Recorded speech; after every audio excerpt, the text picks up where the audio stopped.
All aboard! Tickets, please. Find your seats. The train will be departing shortly. You're aboard the Sleepless Express, a direct journey into the darkness of the night.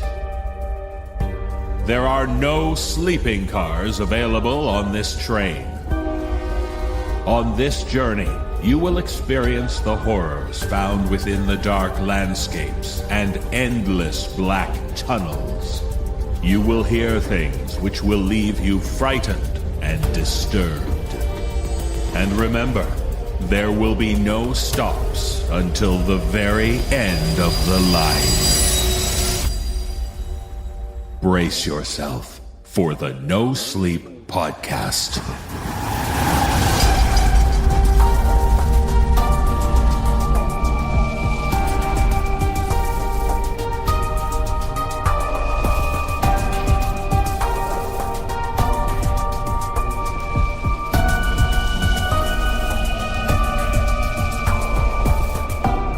Welcome aboard the No Sleep Podcast. I'm your conductor, David Cummings. As we ride the Sleepless Express, you might be on your way to work. The daily grind, the old rat race, the 9-to-5 life that has slowly become the 8-to-6 battle, or perhaps the 7:30 till late slog. Yes, if you have one, you probably don't love it, but if you don't have one, you desperately want one. It's the love-hate relationship we have with our jobs. And in this day and age, with employment being harder to find, well, at least jobs that pay decent wages with decent benefits, it can feel like being employed is a horror story in and of itself. And for many people, the idea of having that one steady job, the career you can work at for many years with a sense of satisfaction, seems sadly well out of reach. That's why a lot of people live in the realm of the gig economy, taking short-term work, freelancing, or just doing the odd jobs that put some cash in your pocket until you find the next gig. And if you're desperate enough, you might end up taking jobs that can be more than a little disturbing. In this episode, we meet people who are working at jobs that, well, sure, might earn them some dough, but don't offer any fringe benefits. If anything, they offer fringe frights. So, whether you're working from home or commuting to work right now, we can only hope this episode makes you feel just a little bit better about your job. That is, assuming your employment doesn't scare you to death. And now, the train is ready to depart. Your journey into the darkness begins now.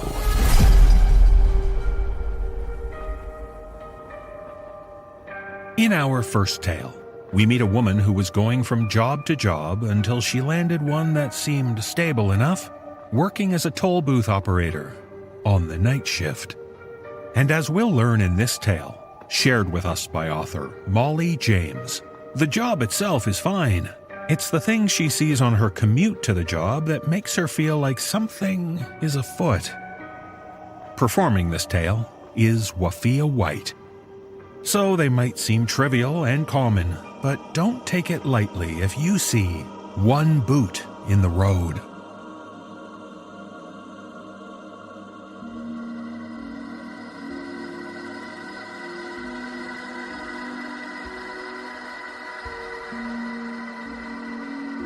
When the recession hit, I took whatever job I could. Mom got me a secretarial job at a local dentist's office, but I was fired for not being organized enough. Dad got me a factory job, but I was laid off after 2 weeks because of downsizing. So when the Kansas Department of Transportation posted a job for a night shift toll operator, I couldn't say no. I got the job almost as soon as I submitted my application. The Goodland Hayes toll booth was a 20-minute drive from our family farm. Though it had 2 booths, it only required 1 worker. The eastbound booth was automated. My booth would eventually be automated too, but until they could scrape together the funds, they needed a night attendant. They needed me, and I was happy to finally have a job. The only person who wasn't happy was my mother. She often scolded me over our hurried dinners that I was alone all night. As she worried the skin off her fingers in the scalding dishwater, she reminded me how easy it would be for someone to whisk me away if they wanted to, and I'd be gone before sunrise. I scraped my peas off into the sink and reminded her that the booth had plenty of lights and plenty of cameras. Besides, I'd say as I slid my cyan sneakers on, I had Dad's knife with me. I wouldn't disappear without a struggle. I noticed the first boot after my first month of work. I usually didn't pay much attention as Dad drove, but as we went by mile marker 52, I couldn't help but stare. A steel-toe boot, caked in mud, leaned against the marker's steel stem. For a brief moment, I saw it. I could pick out the individual cracks that ran up the toe to the calf. It must have been baking out there for the entire summer day. But as soon as it had appeared, it was gone. I shrugged. Plenty of farmers kept their dirty boots in the back of their trucks. Losing a shoe wasn't unheard of, so I forgot about it. The boots stayed there for the rest of the summer. At one point, a raccoon met an unfortunate end near it, meaning, soon enough, road crews would come by to clean it off. And when the raccoon disappeared, so did the boot. That should have been the end of it. 2 days later, as Dad and I drove into the bruised Kansas sunset, heralding a coming thunderstorm, we came across mile marker 52. This time, a woman's running shoe was wedged over the top of the green metal plate, covering the top of the 5. I forced Dad to stop. Dad begged me not to get out of the car, shouting at me as I stepped out that we were going to be late. But I picked my way across the gravel shoulder to the shoe. The shoe was firmly stuck, as though someone had tried to skewer it on the marker. But there was nothing else out of the ordinary with it. It was just a running shoe. I removed it and took it back to the car. More shoes came in the following weeks. A green rubber rain boot, a black and tan loafer, a torn canvas sneaker. But it wasn't until I discovered a child's patent leather shoe sitting atop the marker that I reported it to the Goodland police. They asked if losing a shoe was a crime and threw the report out. So I took pictures of them as they appeared, using a Kodak camera I had forgotten to take on spring break. Dad tried to reassure me that they were likely the lost possessions of some unlucky, wayward travelers. But his white knuckles betrayed him as more and more shoes filled the back of our car and our garage. Eventually, I ran out of film, and he stopped humoring me. September drifted into October, which became November. The sunflowers became purple eyes in Kansas twilight, watching as we drove by mile marker 52. Our cheerful conversation turned into silence as we approached. We had not moved the boots since it arrived in early October. And though we both saw it, we both ignored it. But this evening, we had to stop. Dad only gave a small grunt as he threw on the hazard lights, and I popped my door. The thick-soled work boot now covered the top half of the mile marker with its calf instead of resting against it. No one really needed to read the marker, but as a KDOT employee, I couldn't leave it covering the marker. Nor could I leave it in the car. Mom warned me about what would happen if I brought another shoe home. So the boot came with me to the toll booth. After waving farewell to both Dad and Joel, the day attendant, I clambered into the toll booth. I had a book under one arm and the boot dangling from its shoelaces in the other. The evening hours ticked away as the violet Kansas twilight turned black. I counted the 2 tolls I had, checked Joel's work, and read a few chapters of my book. My first clue that something was wrong came when I heard the automated ticketing machine whirring. My initial thought was someone had gone through and pulled a ticket, but the machine kept whirring and rattling. The machine was only a few steps away, so I figured it was safe to investigate. My shoes turned a hideous sienna color from the orange floodlights at each corner of the booth. I hopped over the concrete barrier and made my way to the ticket machine. No whir. I pressed the ticket button. The machine sped out a glossy white ticket. It wasn't uncommon for these machines to crap out after a while. My book and Dad's knife were gone. I slammed the door shut behind me and latched it, looking at the place where my knife and book had been. I checked under the table. Perhaps in my rush to get to the ticket machine, I had knocked them off. There was nothing under the table. I checked the trash bin. Nothing. A hot wave of nausea washed over me as I reasoned with myself why they had disappeared. But something solid struck the toll booth's door plastic window, a thud similar to a bird strike. I looked out the window. Nothing. I pressed my forehead against the window to look at the concrete step below. Another work boot sat there in the burning orange light, the mate to the one resting in the corner of the toll booth. Blood stained the boot's ankle, but to my horror, 3 pink, white ankle bones rested in its heel. Facing whatever was out there wasn't worth what I was making. Joe kept a roll of duct tape in the booth, so with almost a dried-out permanent marker I found and my half-finished report, I scribbled a sign. Trapped. Please. Help. I stuck it in the front window and hoped someone would see it. I sank onto my butt in the corner of the toll booth, begging for whatever did this to leave me alone. An hour passed. Then 2. Nothing happened. There wasn't even a toll. When I started to question whether I made the whole thing up, the lights grew brighter. The light grew harsher, and harsher still until the bulbs burst. Glass showered the pavement outside the toll booth. Our one street light, a white light guarding against the darkness, went out, leaving me at the mercy of the dense Midwestern darkness. I realized I had 2 options.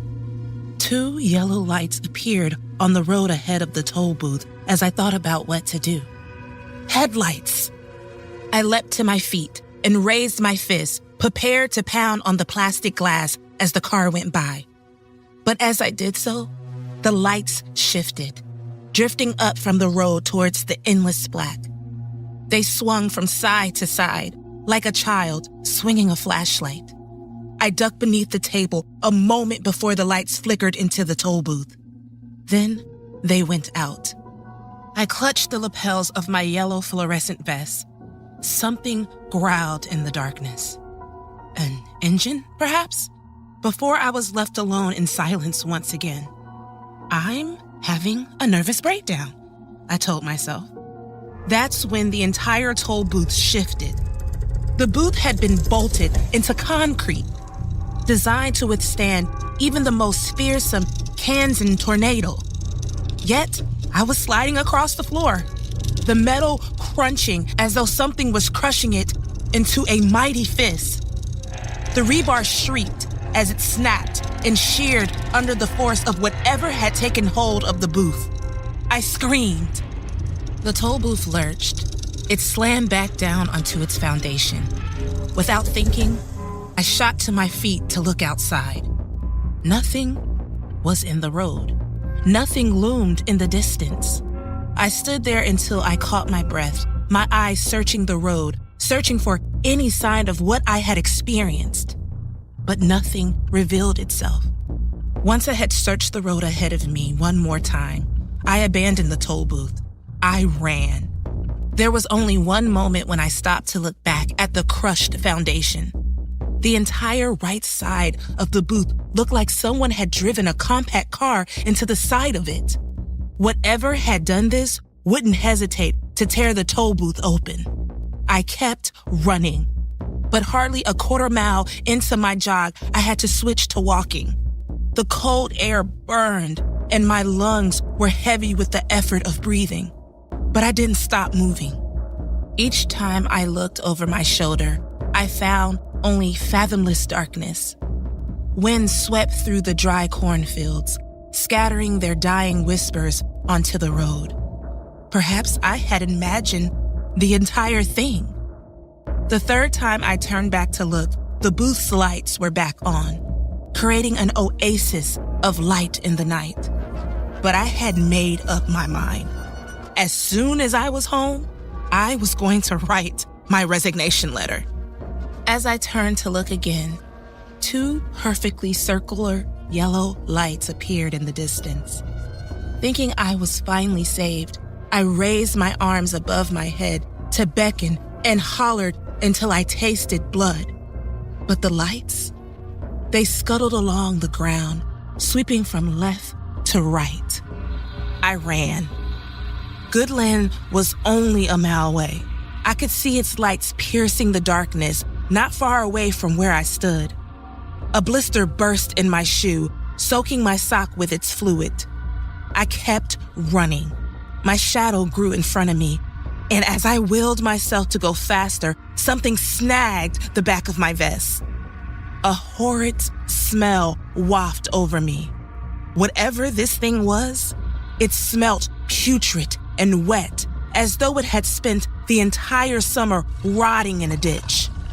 The low growl came from somewhere behind me.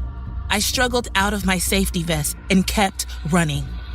A streetlight not far from where I stood beckoned me forth, its circle of white light filling the street. Somehow I knew I would be safe if I could get to it. But mere steps away from it, I was yanked to the ground. A fleshy rope had wrapped itself around my ankle. The 2 yellow lights glared at me as I tried to remove the tendril around my ankle. Another long tendril wrapped itself around my right arm. One of my shoes came free as I struggled to free my leg from whatever creature this was. I clawed at the tarmac, retching as I was dragged backwards. Rotting vegetation sloughed off the creature onto the road beside me. The yellow lights grew brighter and brighter still until it hurt to look at them. A blinding white light swept over both of us. The lights shifted, and I struggled to look up. A red truck drove by on the other side of the road. I turned to look at the creature, which had pinned me to the road. But all I found staring back at me was the streetlight, burning brightly above my head, threatening to blind me. I ran the rest of the way to Goodland without stopping, struggling to keep myself from getting sick. But nothing followed after me. I submitted my resignation the following morning. After several breakdowns, Mom and Dad agreed to move out of the state with me. We packed the car and headed out to Colorado. But as we approached mile marker 52, I couldn't help but look. A cyan sneaker rested against the mile marker's green steel stem.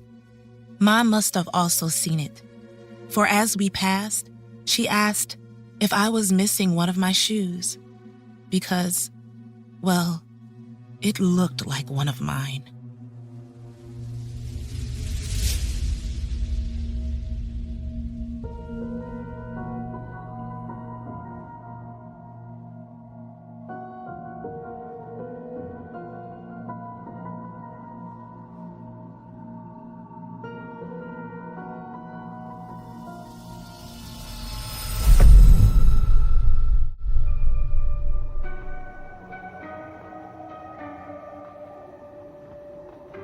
If you're struggling to find work and pay the bills, it can be even more difficult to know people who are doing well, living the good life while you barely make it through each month. And in this tale, shared with us by author Renee Rain, we meet a man whose friend offers him some work looking after his house while he's away. Seems simple enough, especially if you love cats. Performing this tale are Atticus Jackson, Mike Delgadio, and Mary Murphy. So enjoy your time in the fancy luxury home while you can. Just make sure you always consult the rules, instructions on how to succeed at cat sitting.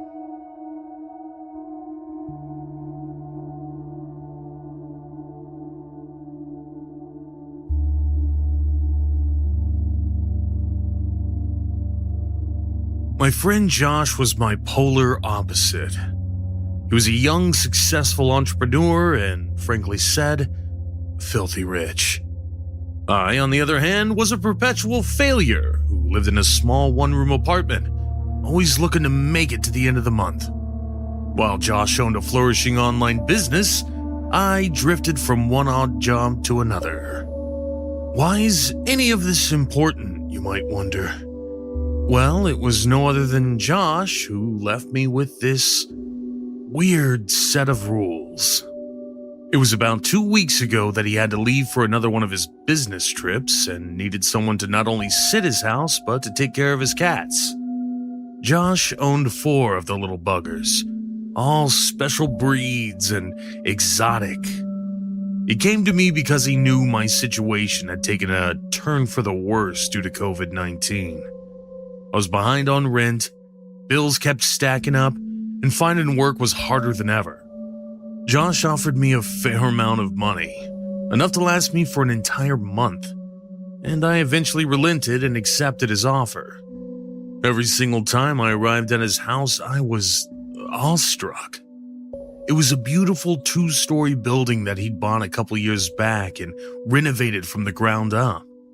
There was probably more modern technology in his home than in the rest of the entire neighborhood. Josh didn't just own a smart TV or smart lights.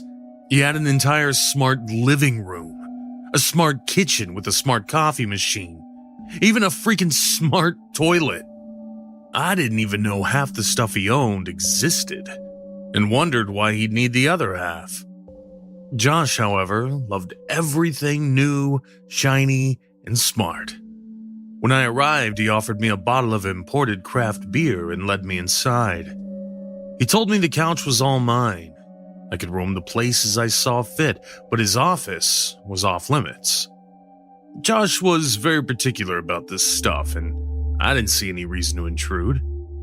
After those first instructions, he introduced me to his cats right away.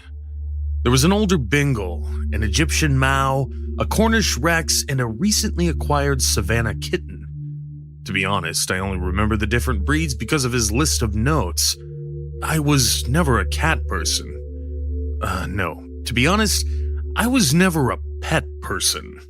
Once he'd told me all their names, which I'd forgotten the moment he'd left, he handed me an envelope containing his instructions for the cats. Or, as he called it, the rules. He gave me a little wink and told me to only open them once he'd left. I rolled my eyes, but gave him a little laugh. Josh was not only a weirdo, but he'd always been a very immature and childish person. I could already tell that his so-called rules were most likely nothing but bullshit. Still, I humored his antics and put the envelope away on the coffee table for the time being. Josh told me about a few more things about the house before he handed me the money and went on his way. Once I'd gotten myself settled, I secured another one of his craft beers and sat down in his lavish living room to read the rules. I was prepared to find the envelope filled with nothing but a silly picture, but to my surprise, it actually contained a list of rules. The rules. Instructions on how to succeed at cat sitting. 1. Feed the cats twice a day at 8 a.m. and 8 p.m. Don't be late. 2. Always measure the amount of food using a measuring cup following the instructions on page 2. 3. Each cat has their own special food, following a strict diet plan. Don't mix up the food. Leave their feeding bowls at their respective places. I rolled my eyes at his damn peculiarities. They are freaking cats. Why is all this stuff so important? 4. If the TV turns on at 10:23 p.m. on a random channel, leave it on. Don't turn it off before 10:48 p.m. When I read this one, I stared at the list for a moment before chuckling. Really, Josh? Cryptic, obscure rules? God, this was too silly, even for him. 5. The cats need to be groomed every other day. Check the instructions on page 3 for more information. 6. If the lights turn on in random rooms of the house, don't turn them off until the following morning. 7. Should you take out the trash, always use the dumpster on the far right. Always make sure to close it. Never open the one on the left. Yeah, this was getting stupid. It was obvious what was going on here, and for a second I was about to crumble up this stupid list and throw it away. Then I went to read on. Who knows, there might be something important between all the bullshit. 8. There's an outdoor kennel for the cats. Make sure to let them go out in the afternoon. 9. If you hear strange noises after 11 p.m., ignore them, and don't try to figure out their origin. Just stay in the living room. Again, don't try to figure out where they come from. 10. There might be noises coming from the office at random times during the night. Don't enter at any time. The noises will soon stop again. 11. Each of the cats has a specific nutrient mixture that should be added to their water bowls. Check page 2 for more instructions. Try not to forget about it. 12. If you hear a knock against the window, you must ignore it. Don't let anyone in. She will leave again if you ignore her. 13. Don't use the oven after 10 p.m. It's a little too smart for its own good. Trust me on that one. 14. Ignore any voices you hear throughout the house. There's no one else there. Don't investigate. They will stop eventually. 15. The beer's all yours, but try not to get wasted and break things. Once done, I couldn't help but laugh. This was so typical for Josh. I put the list aside and checked out pages 2 and 3. They were filled with detailed information about each cat. With a sigh, I went through them, trying to understand what the hell I was even supposed to do. By the time I'd read everything, it was almost noon. I checked out the food and water bowls, but Josh had already filled them up, so I didn't have to do anything except letting the cats out in the afternoon and feeding them in the evening. The first day at Josh's place was amazing. I'd said before that I never knew why he had all those gadgets, but after a couple of hours at his house, I could see the appeal. I could call out any song I wanted and it would be played instantly on his amazing 5.1 sound system. I could turn on and off the lights with nothing but a wave of my hand. And don't get me started on his toilet. As the hours passed, I watched Netflix on his giant movie projector and drank a few more of the craft beers. Man, this was a life I could get used to. Some of the cats joined me at random intervals throughout the day, eyeing their new roommate curiously. Once it was evening, I followed Josh's instructions and refilled the cats' feeding bowls. It was actually harder than I expected. I was quite tipsy by that point, and Josh owned a plethora of different cat foods and nutrient mixes. In the end, though, I got everything right. At least I think so. I just sat down for yet another movie when I heard sounds from the second floor. It was quiet and barely audible while the movie was playing. At first, I thought it was one of the cats. But when I turned the movie off, I realized that it was a voice. A woman's. The shiver went down my spine. As I listened, it almost sounded like someone was counting. 20, I went from the living room to the stairs and listened. 17, 16, 15, 14. And on it went. Needless to say, I was damn confused and not just a little scared about what was going on. 7, Hello? 6, Is anyone there? 5, I got no answer. 4. Instead, the numbers continued to decrease until they reached 0. At this point, the voice stopped, and silence returned. I swallowed, and after another minute had passed, I carefully ascended the stairs. There was no one there, though. All I saw was an empty hallway. I didn't know what I had expected, and I wasn't sure if I should be relieved or not. Right at that moment, I remembered his list of rules and returned to the living room. There it was, the second to last one on the list. Number 14. Ignore any voices you hear throughout the house. There's no one else there. Don't investigate. They will stop eventually. All right, I told myself. This was bullshit. It was most likely a recording that was being played somewhere up there. With another beer as mental support, I went back upstairs. As I checked the walls, though, I found no hint of speakers or radio. I was about to open one of the doors when I saw a light flickering on and off in the room at the back of the hallway. Fuck this. I didn't know what the hell was going on, but I sure as shit didn't want to mess with any of it. It was nothing. Probably a malfunctioning light. Still, when I returned to the living room, I checked every corner of the room before I settled back on the couch. For the first time since I'd arrived, I was happy to see the cats nearby. At least I didn't have to sleep alone there all by myself.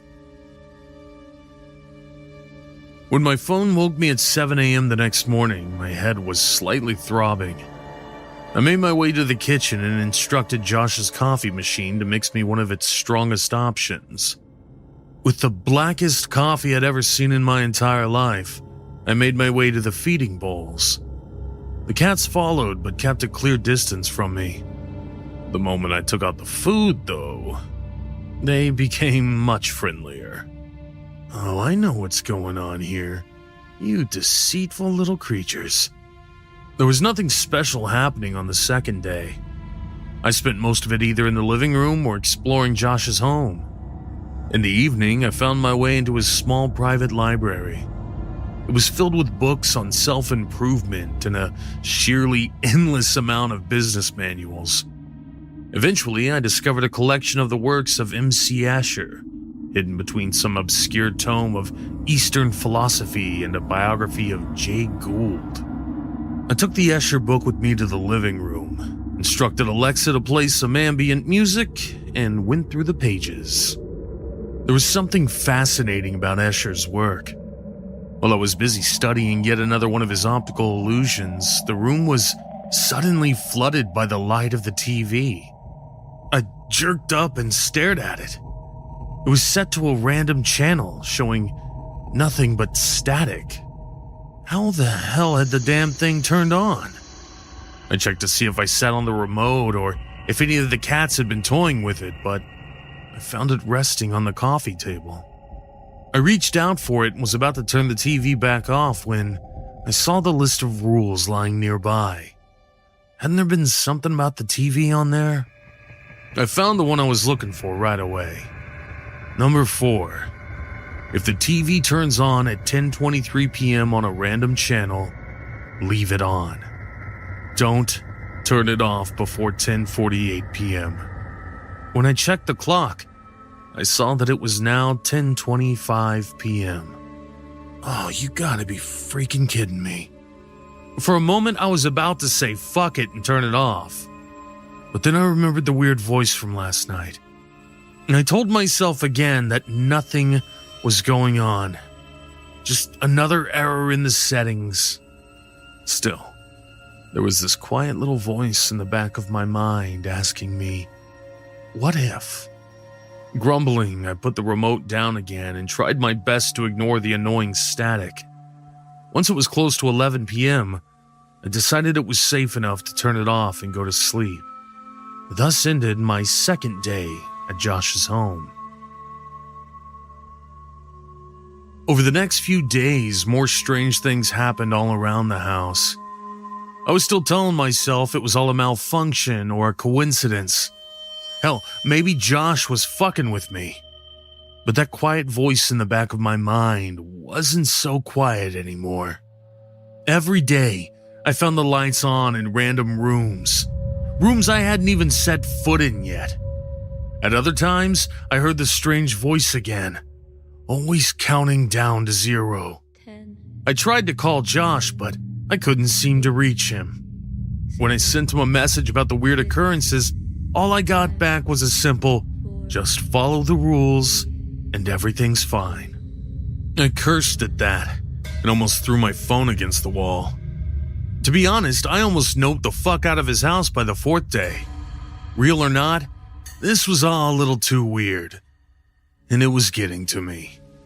The problem was, Josh trusted me, and hell, he'd paid me a fair amount of money to take care of his house and the cats. So I stayed. It was on day 5 that things took a turn for the worse, and I came to regret my decision.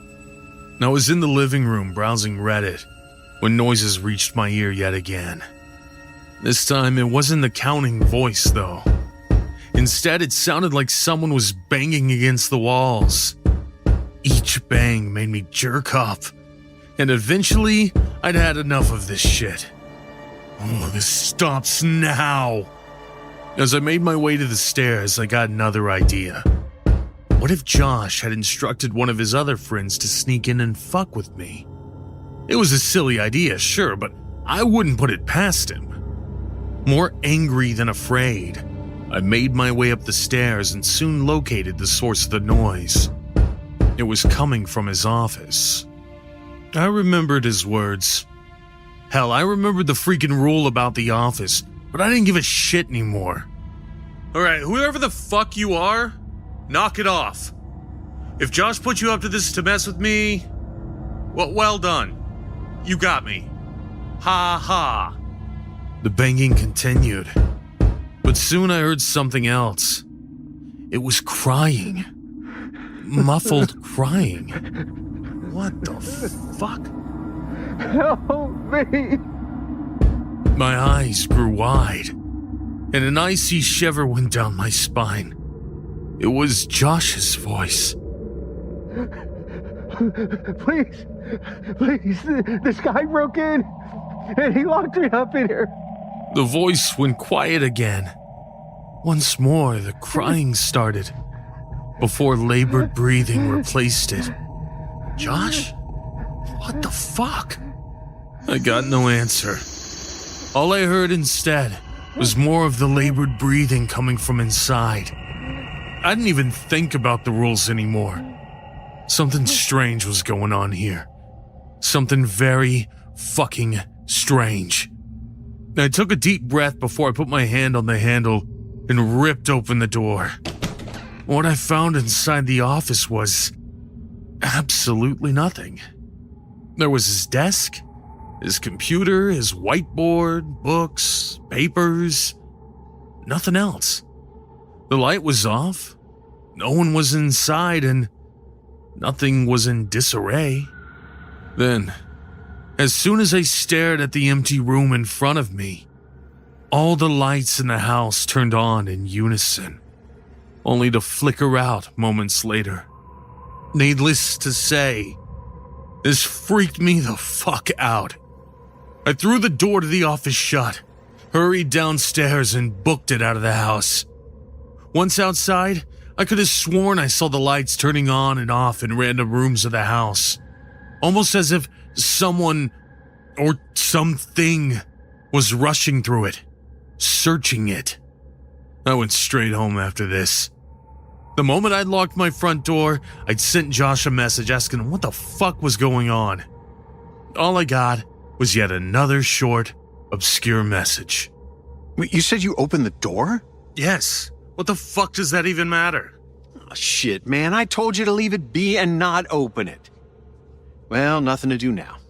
She won't go after the cats, and by tomorrow things should be normal again. You closed the door, right? What the fuck are you even talking about? The hell's the matter with your damn place? Please tell me this is all one of your stupid pranks and you're fucking with me. This time, no reply arrived.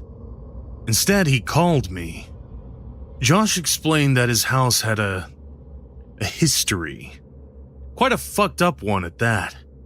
Back in the day, long before he bought it and renovated it, the place used to be an orphanage. One night, more than half a century ago, the caretaker snapped and murdered the orphans one after another, all while counting down the number of kids still alive until she reached 0.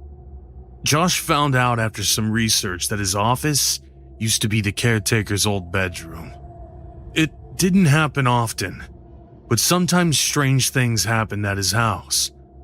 A voice counting down or pretending to be other people, lights flickering on and off, and other similar things. That's why he got so many smart gadgets. For some reason, those seemed to confuse the spirit, as he called it. Generally, though, if you left it alone and followed the rules, nothing bad would happen. I nearly screamed into the phone. What the actual fuck? You're kidding me, right? I'm afraid not. That's why I left you the rules. But I should have explained things to you beforehand. Yes, you fucking should have. Why the hell would you even call them something like that if it's about a... Shit, Josh! Why the fuck would you even buy a freaking haunted orphanage? The place was cheap, all right? Way cheaper than any other in town. How the fuck would I have known that... Shit. Look, man, I know it's fucked up, but please, can you go back tomorrow and take care of the cats? It's only 3 more days. I'm worried about them. I was about to go tell him to fuck himself with his freaking haunted house. When he told me he'd pay me some extra money, though, I shut my mouth as soon as I'd opened it. I mean, how bad could it get, right? I hadn't been hurt so far, and Josh reassured me that nothing had ever happened to him. It was all noises and flickering lights. So the next morning, I found myself at his house yet again. During the daytime, everything looked as normal as it could be. I'd calmed down by then, and I wasn't so sure about his story anymore. The cats came up to me the moment I entered the place. When I checked my phone, I saw that it was almost 10 a.m. The poor little buggers seemed to be hungry, and the moment I'd refilled their bowls, they churned down their food. I was about to leave again, but nothing had ever happened during the day. If anything weird were to happen, I could put down some food and water for the cats by 8 p.m. and get the hell out of there. So that day, I made sure to take care of all the cat duty Josh had given me. I let them out into the kennel for the afternoon, groomed them in the early evening, and once it was 8 p.m., I fed them again. There was no hint of anything strange happening. And once more, I wondered how much was true about Josh's story. Instead of going home then and there, I picked up my laptop and settled down on the couch. I went on Google and started searching for any proof of his story. At first, I found various pieces about orphanage-related murders and other atrocities. Once I'd narrowed my search down, I noticed a specific brief article. The Horror of Sister Maria. Gruesome Murders at Orphanage. The article detailed the same story that Josh had told me before. In March 1972, the caretaker of an orphanage named Sister Maria had murdered all the children she was overseeing. The name of the orphanage told me nothing, but when I saw the address, I knew that it was the very same building I was in at the moment. You gotta be freaking kidding me. For a moment, a feeling of apprehension flooded me, and I wondered if Sister Maria had murdered some of the kids right here in this very room. My eyes darted around, but there was nothing, of course. apart from one of the cats sitting near me. I petted the little scamp as I went back to the article. Then the cat suddenly jerked up. His ears rose and his eyes darted around. It was a few seconds later that I heard it too. I froze, searching for the source of the noise before I realized it was coming from outside. I'd barely gotten up when 3 muffled bangs from the front door and wailing reached me. Step by step, I made my way to figure out what the hell was going on.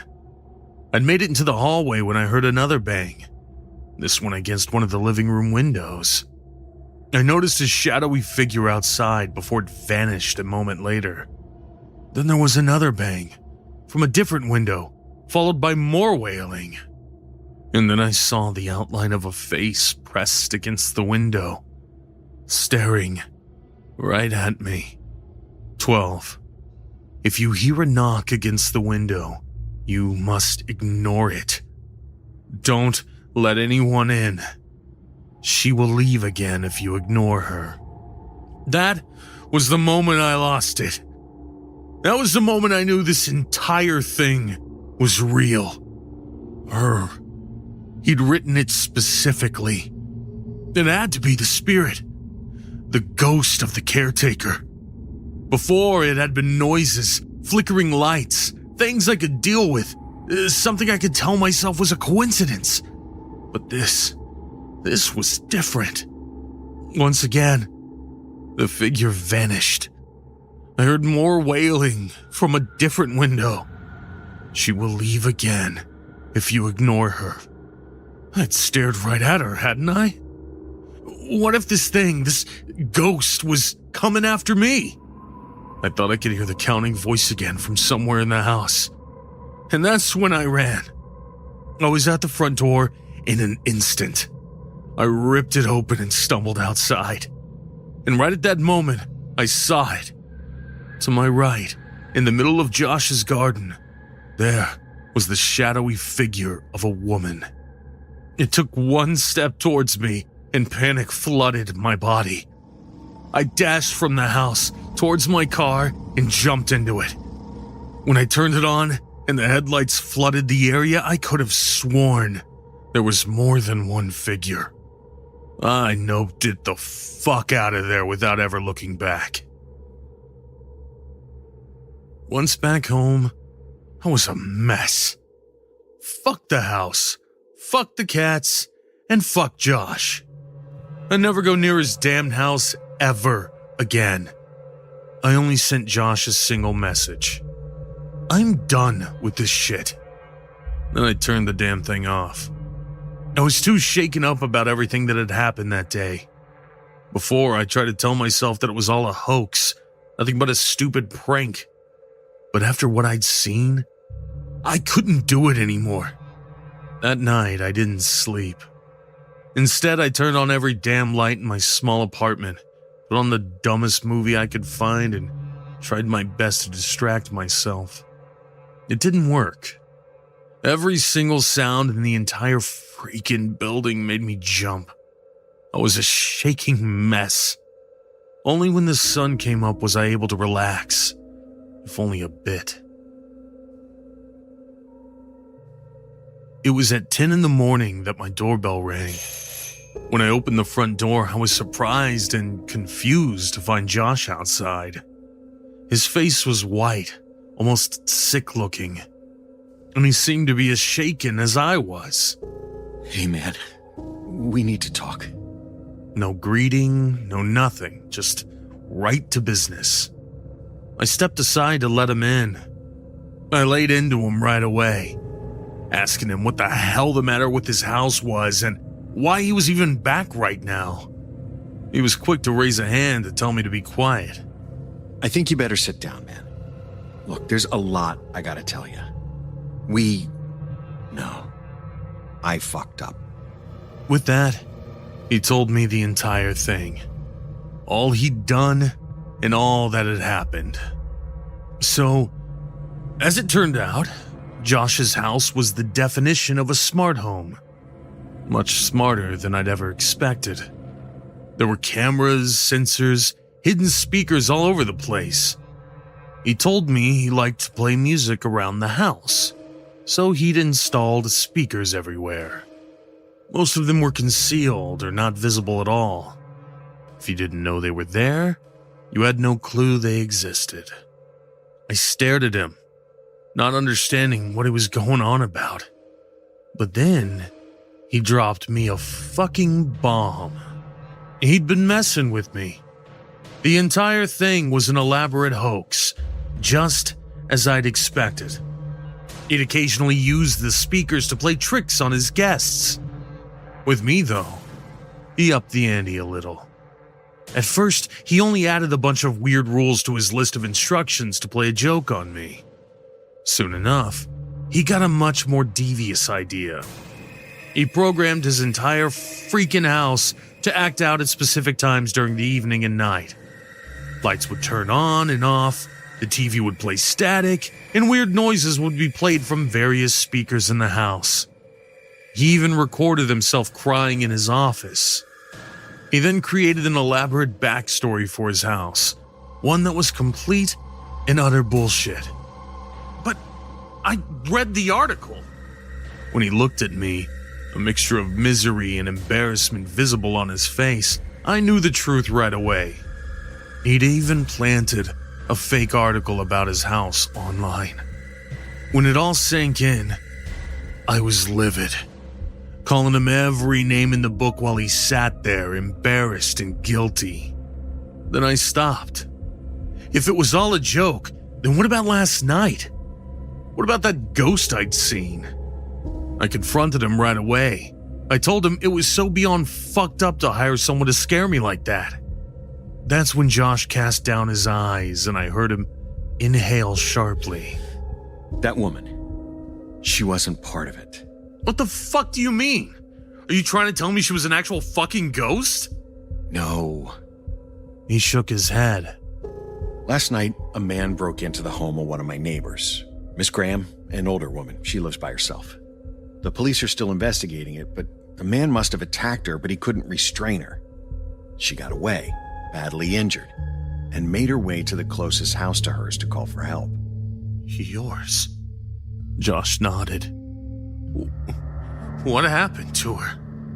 Josh stayed quiet for a long while, only answering after I'd repeated the question a second time, louder. Got a call from the police in the middle of the night. My security alarm was eventually set off and the police checked it out. They found her, beaten to death, on the back porch of the house. I couldn't speak. My world started spinning, and I almost crashed to the floor. I realized what I'd seen that night, who the figures were, and what I'd done. Instead of helping poor Miss Graham, I'd ignored her and left her there to die, all because I'd followed Josh's stupid list of rules.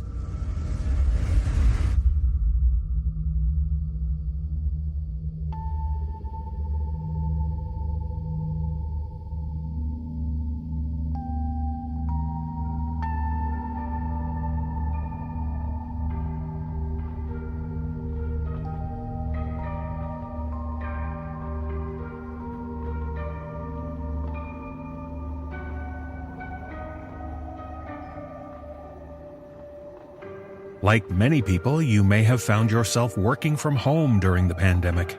It felt safe, isolated, and meant you could work in your PJs. But then it happened. The return to office notice went out. And in this tale, shared with us by author Effie Jean, we meet a manager who has to make video calls with her staff to gauge how people are feeling about returning to the office. Needless to say, no one seems very happy. Performing this tale are Aaron Lillis and Nicole Goodnight. So make a plan and get the team in place. That way you can tell them to follow my lead.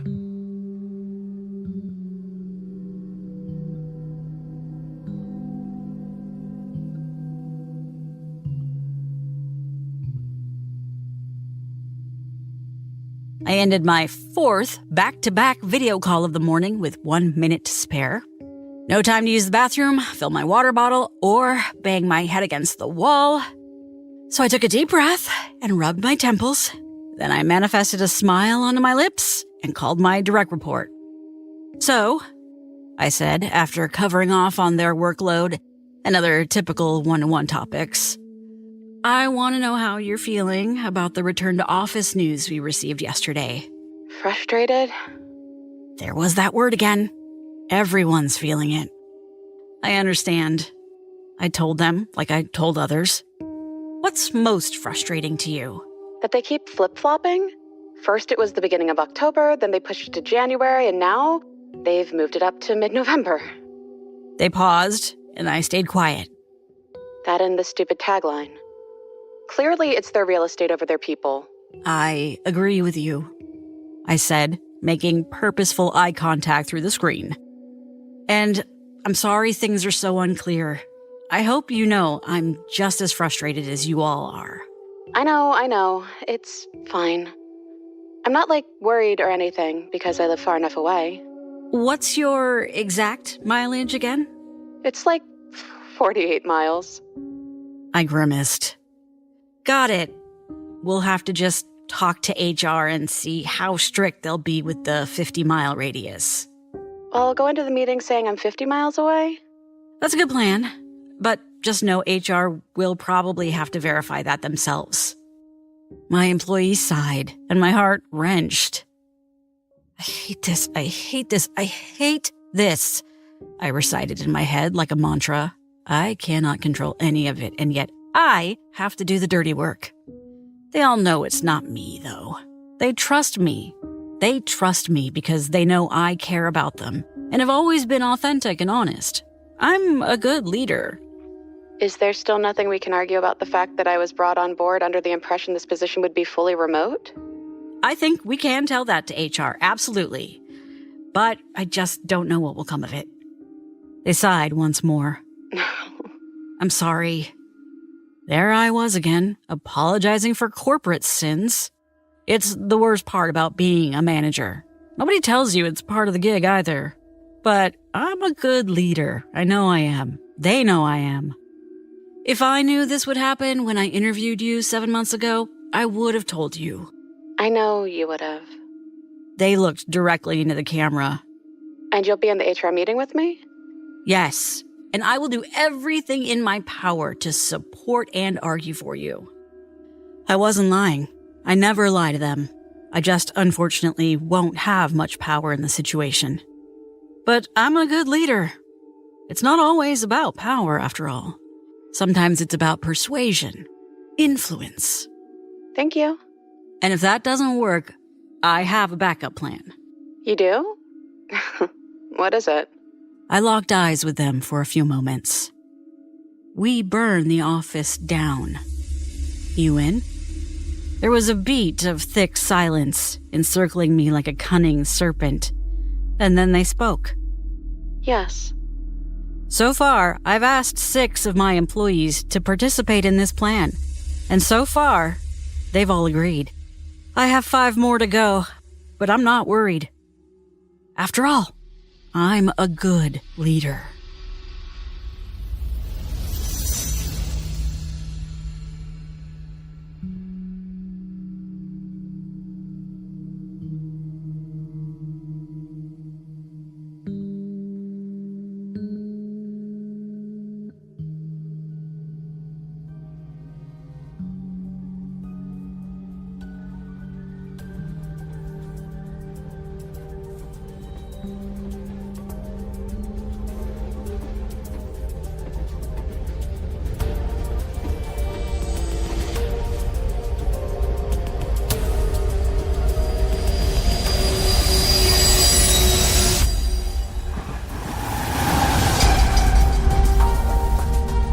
As the train pulls into the terminal, we ask that you gather what's left of your sanity and depart the train. Thank you for traveling with us on the Sleepless Express. The Nosleep podcast is presented by Creative Reason Media. The musical score was composed by Brandon Boone. Our production team is Phil Michalski, Jeff Clement, and Jesse Cornett. Our editorial team is Jessica McAvoy and Ashley McAnally. To discover how you can get even more Sleepless horror stories from us, just visit sleepless.thenosleeppodcast.com to learn about the Sleepless Sanctuary. Ad-free, extended episodes each week, and lots of bonus content for the dark hours, all for only one low monthly price.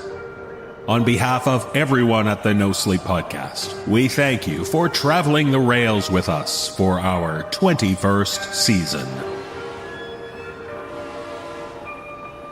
This audio program is copyright 2024 by Creative Reason Media, Inc., all rights reserved. The copyrights for each story are held by the respective authors. No duplication or reproduction of this audio program is permitted without the written consent of Creative Reason Media, Inc.